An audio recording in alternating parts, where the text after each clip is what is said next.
Welcome to the Playbook. I'm Ken Townsend, and this is where we talk security.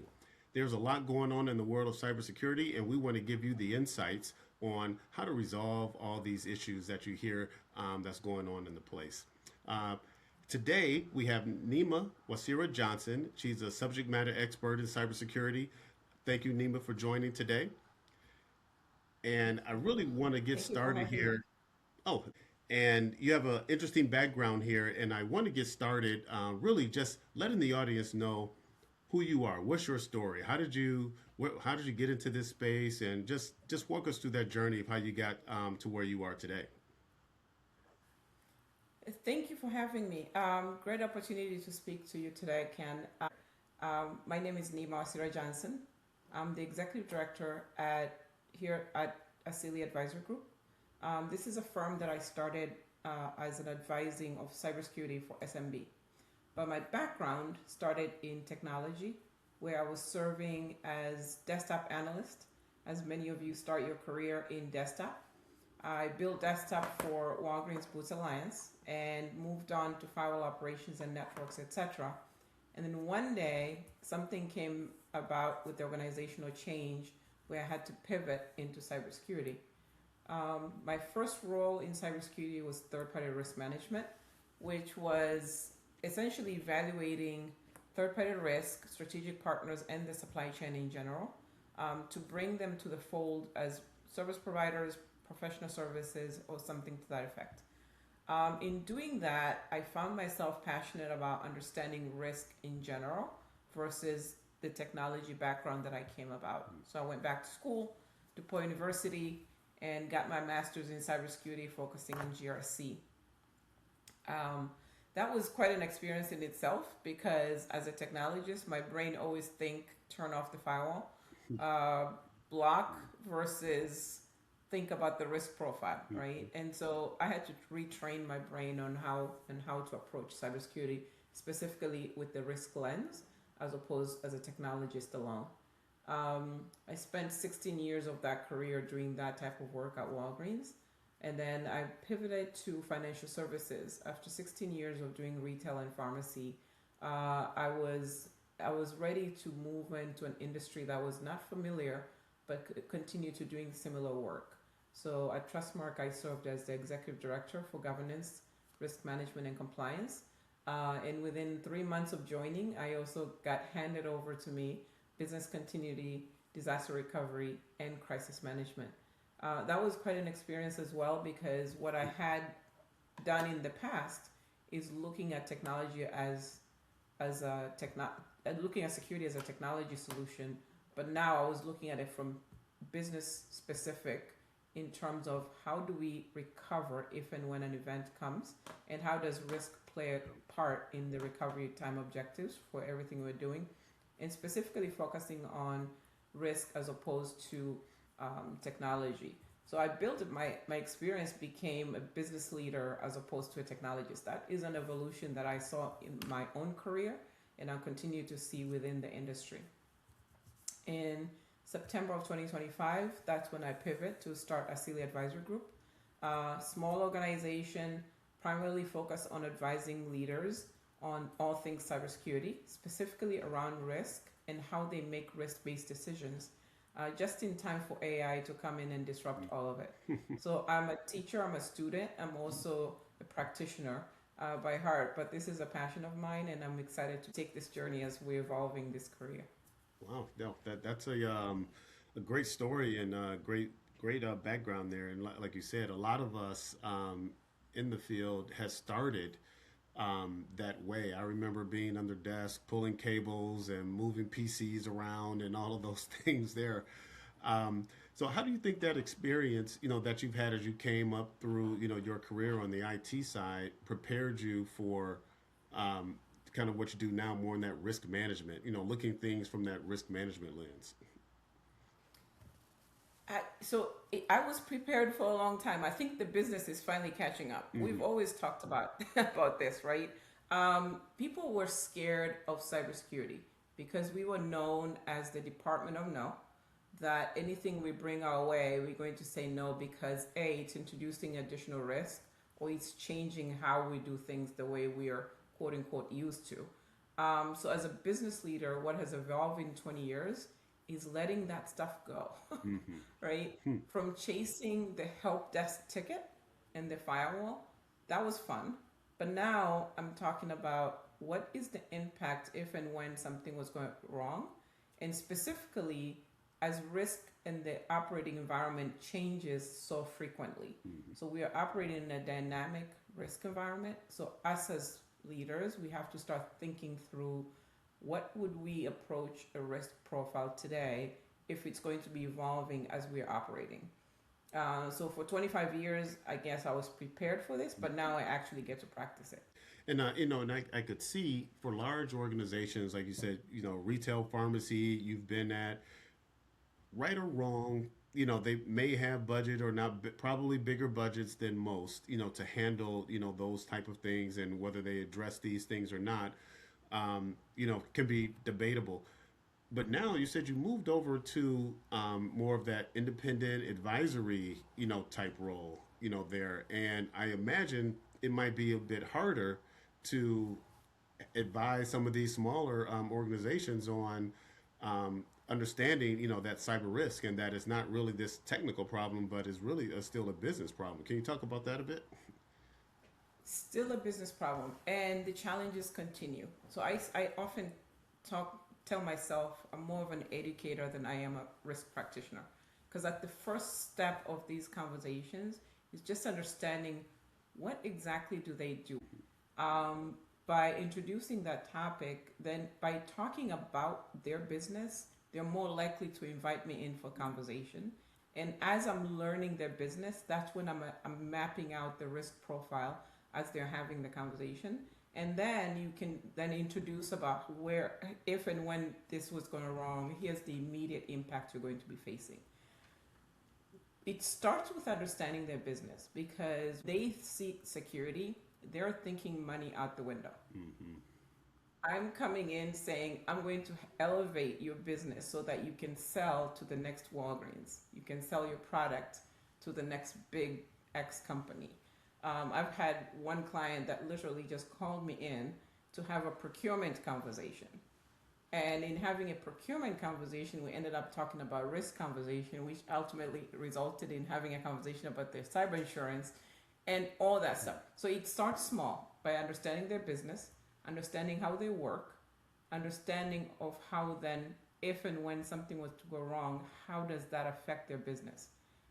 But for many of them, they still don't see themselves as targets. They still see themselves as, we are too small for attackers to target us in any way, shape, or form. And that's a struggle for me and most people in this space, is being able to say, this can happen to you and here's how. Right. So one example that I've brought in a lot, I use a lot in my conversations with clients, etc., is the most recent Change Health organization. No, many people did not have Change Health as their key vendor. They had them as a third-party provider that does X, Y, and Z, process claims X. That's it. That's all they talked about. Now once Change Health went down, they started panicking because now they couldn't do intake for clients because they couldn't validate the insurance.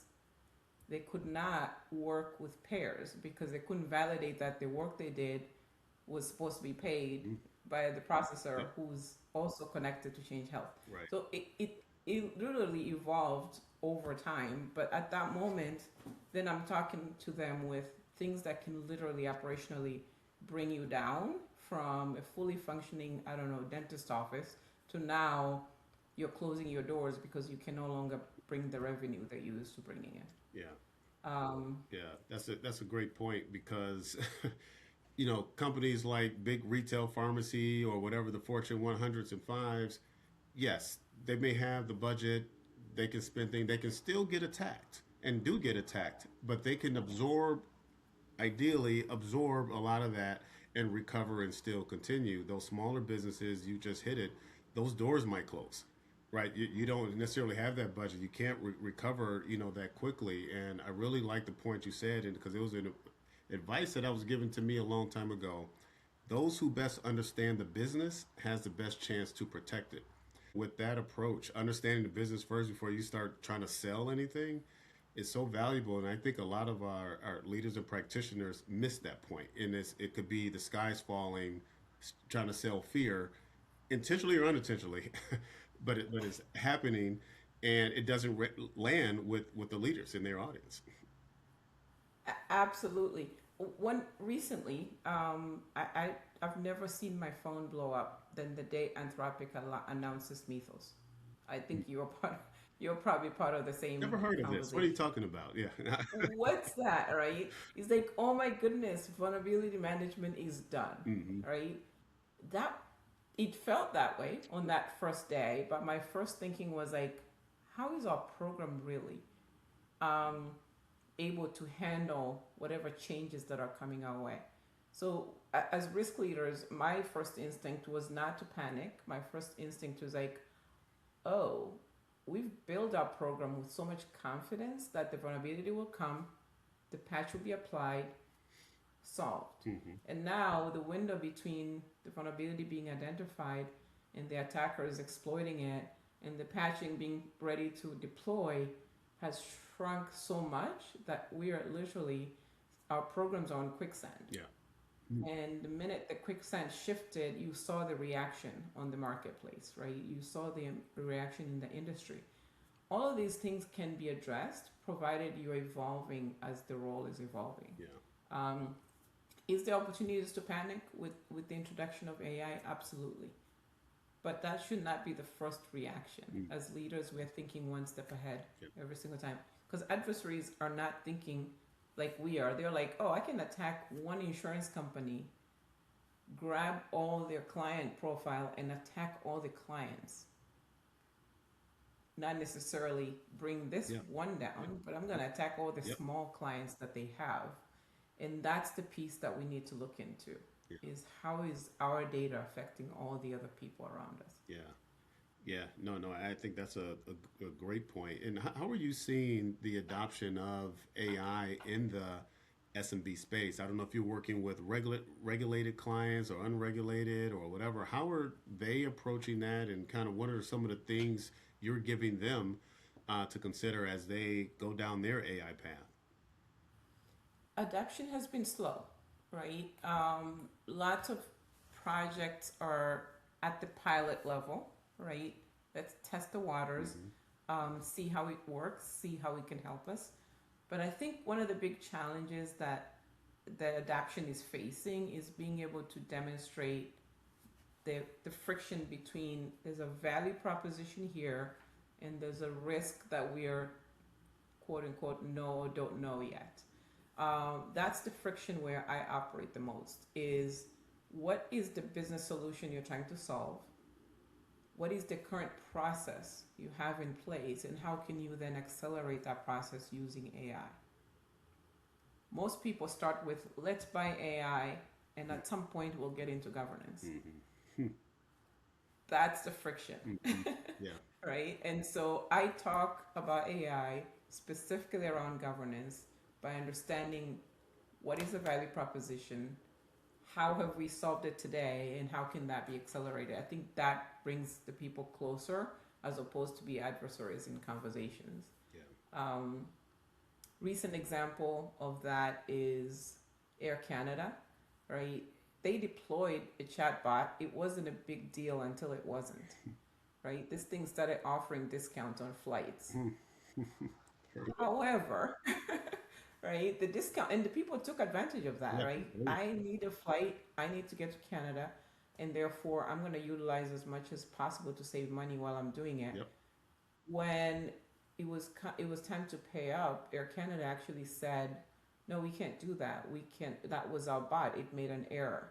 And I guess the ruling at the courthouse was you own the bot, so you own the risk, and therefore you own the impact. And they had to pay up Hmm. a huge amount of money, right, to first honor the discount, but also address the gap that occurred in terms of their AI making an error. So that was a lesson for me. Actually, just reminded me of there's many of these cases, but that one stood out because literally the first response was like, "Oh, our technology failed. It's not us, but we own it, Hmm. and therefore we should actually own it. Yeah. Yeah. Yeah. No. Yeah. They're not off the hook there, and it kind of reminds me or make me think about the role of the CISO. Now, I remember people would say, "Oh yeah, so it's so hard. You got to stop cyber attacks and et cetera." And don't get me wrong, that part is. But I'm thinking if that was the only part of my job, I'm like, oh, that's it. I get to just do this. But it's those other things there. And you've alluded to this. You know, you're the business leader. You got to do all these other things. You're involved in Mhm. everything. Can you talk about kind of what you've seen and experienced about this evolution of we were kind of technical practitioners now to business leaders? That is a fun one. So, the way I've addressed this in the past is there's a term to this day, I still hear it in conversation. That's a business decision. I shy away from using that term now. Didn't do use it before, still don't today, and I advise most people to stay away from it. Mainly because cybersecurity is part of the business. Mm-hmm. And so our role as business leaders who just be happen to know SMEs in cybersecurity, if we make a bad decision, a cyber related decision, it'll affect the business. And if the business leaders make a bad decision, it'll affect cyber. Yeah. So I often start with we're wearing the same jersey, right? We should all play and act like it. Mm-hmm. That's number one. Number two is then taking the hat that we used to wear as technologists and apply it across every conversation where decisions are being made. So, for example, I've sat in front of CEOs when they're having a conversation about plans for the next 3 to 5 years and evolving this and M&As and new product and enhancements. In my mind, I'm like, there's risk, there's risk, there's Mm-hmm. risk. I'm always thinking through that Mm-hmm. lens. So I don't separate my role from what the CEO is talking about. And actually, in often times, I would go back to my team and I'm like, you just heard the presentation. We have like 16 goals, and he never mentioned the word security. Right. We Right. have to start seeing ourselves in those presentations, Right. because we're part of the solution, not the other way Yeah. around. Yeah. I love that. And you kind of led to my, next question. You hear a lot of security leaders, CISOs, whatever, wants that seat at the table. What does that mean to get the seat, at the table from your view? And what should you be prepared to when you get that meeting with the CEO, or whoever that leadership team? What does that mean getting that seat at the table? Now, are we really prepared for that, or and how do leaders prepare themselves for those moments? It's an evolution. So let me give you an example. We've asked for seat at the table. We were given the 15-20 minute annual presentation to talk about cybersecurity in the boardroom. What did we go in there with? Hmm. Vulnerability Yeah, management, phishing data, metrics. numbers, Yeah. metrics, etc. Right. Right? So we went in there not thinking as business leaders. We went in there, let me show them how many vulnerabilities I caught today. Mm-hmm. And they were like, do we want this guy in here? Probably not. Mm-hmm. Right? Yep. And so what the shift is that I'm seeing is making it so that when a person is talking about mergers and acquisition, we are buying a new company. You're saying in the business in the boardroom, today our risk profile is X. The target company that you're planning on acquiring will reduce it by this or will improve it by X, right? That conversation gets you the seat at the table and possibly a board seat within that conversation, Mm-hmm. right? Instead of going in with a bunch of vulnerabilities. Yeah. So to earn that seat is making yourself useful to the business objectives and not the gatekeeper of how they accomplish those objectives. If you're sitting in their chair, you're saying you're not a technical person, but if it Mm-hmm. walks like a duck, quacks like a duck, you're telling them technical things, you're speaking in a technical language, they're going to think you're a technical person. So, yeah, you do have to evolve, yourself in that. So, yeah. And we have done that, right? I'm not saying every CISO out there is out there presenting, Mm-hmm. vulnerability management, but we use languages that implies that's what we do. Yeah. Yeah. So when we say that's a business decision, probably not because we're part of the business. when we say we are compliant, based on what specific measurements, right? If you're HIPAA compliant, you've checked the boxes for HIPAA compliant, Yeah. but we've seen compliant organization get attacked, and actually some even materially attacked. And so we're operating to protect the organization, yes, but we're protecting the mission and we're supporting the mission. Yeah. So translate the data into business objectives, measure something that's really measurable. And sometimes if it's not valuable, don't talk about it. Don't Right. threaten that this is going to end just to get funding or whatever the case may be. Right. Right. Right. Yeah. You talk about that evolution, and I agree with you. I think probably today, and there's so much information out here about how to prepare yourselves and present to the boards when you get that seat at the table. But I think everyone's path has been so different, right, to become a security leader. If you were a technical manager, sometimes you were just promoted to it and you don't have that executive coaching, right? And I think that's Mm-hmm. maybe where, some practitioners or leaders may fail because they don't have that. They never taught or never coached, on how to present, to those leaders as well. So, yes, maybe can you talk about maybe some of the things that you would advise someone who may be in that position, listening to this and say, oh, is there two or three things that you could say, hey, you need to prepare yourselves for this? Oh, fun fact. First time being a manager, the CISO called me in his office. I'm like, what do you fear the most? And I said, I don't like talking to people. Hmm. I deal with closets and data and whatever cords that are in the back end of the firewall, right? Mm-hmm. And he says that's something you need to like get over before Monday, Yeah. right? And get yourself ready to talk a lot, right? So in our actuality, for me, it was easy because I was given that direct guidance from my CISO at the time, which is know your audience, know your topic, and then you'll be just fine. But what the shift that we need to make, if I was going to advise people, is stop saying no, stop practicing yes but, Mm-hmm. right? Mm-hmm. And make sure when you do that in a room of $2 million of investment in cybersecurity that you get approval for, demonstrate your value proposition. Business deals with math. They don't deal with security. They don't even understand it in some Yeah. cases. Yeah. They deal with numbers, and the value proposition is because we implemented this, we were able to get that client, and now we earn $17 million more than we did last year. Mm-hmm. So not only utilize the $2 million budget that you have, but now you've introduced a $40 million value proposition to the organization just by doing the basic things that you promised that you would do. I think that's the best advice that I was given early on, but now I can give it to other people. Yeah. Yeah.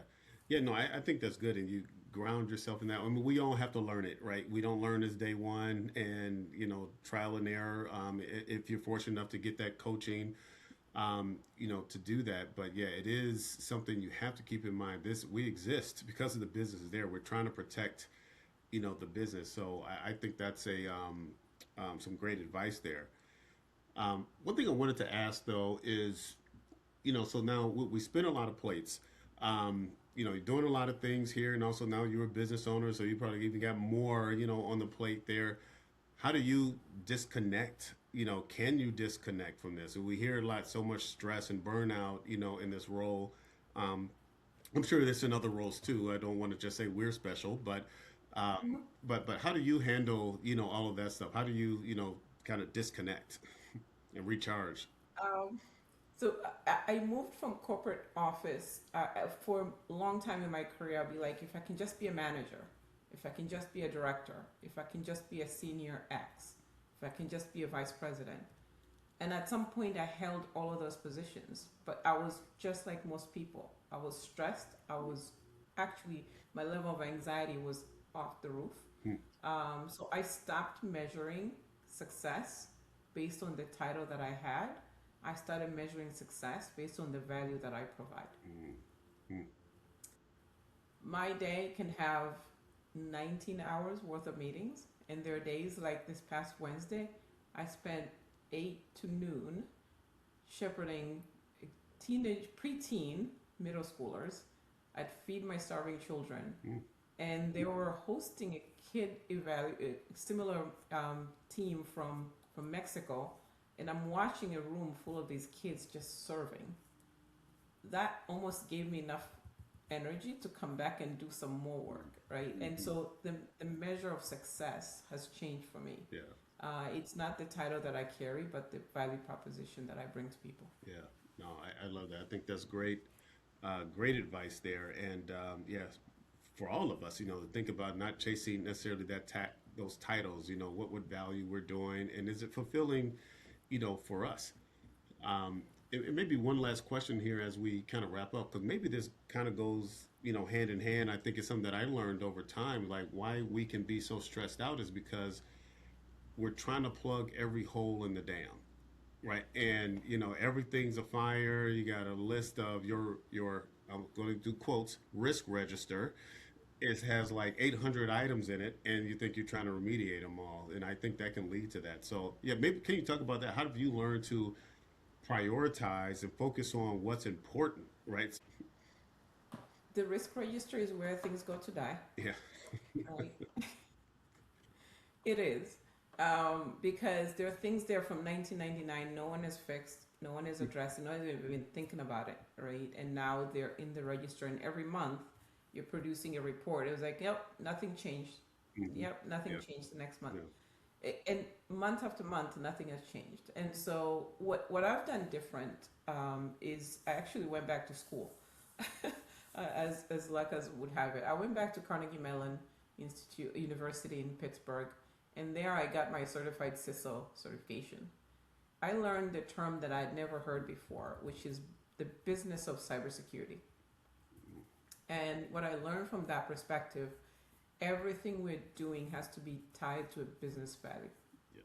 And if it's not, don't do it. Yeah. A lot of people are busy, Mm-hmm. but they're busy doing the wrong things. Yep.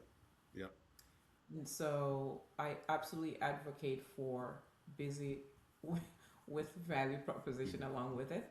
And the business of cybersecurity that I learned from, we call him General G, was invaluable. And I needed it at the time Yep. because now I can actually practice it with clients. Yeah. Yeah, and I think that's so important. And I lied. Maybe one last question, because I think that ties into getting budget, right? I think, when I look at things in the past or talk to some of my peers, oh, I don't have budget for this, or they're not funding this. But sometimes do we ask ourselves, why does the organization need this? What value is this going to bring? What risk is it reducing or whatever? Or is it a vendor just selling me something? Or am I just doing something, like you said, because it's on the risk register? We don't necessarily ask that question. Why does the business need this? I think that's an important point you called out. Absolutely. I've gotten to budget conversation where three different leaders are buying three different products and none of those were on the risk register as top risks. All right. And you're like, what do we really need a WAF today? Right, right, right. Yep. Right. And so asking ourselves, it becomes a leadership challenge, right? Because Hmm. there's doing cybersecurity and then there's just leading. Right. I often say lead differently. Hmm. So when I talk about lead differently, that's what I'm talking about is what we used to do doesn't work anymore. Yeah. And what can we do different? If the kid does something, you're like, what are you going to do different? You apologize, but Hmm. what else are you going to do different? Yeah. So we still have to take that same mentality to the office Yeah. and say, maybe not a WAF today, Yeah. because our risk register is full of vulnerabilities that are actually impacting our sales team, they're impacting our client processing team.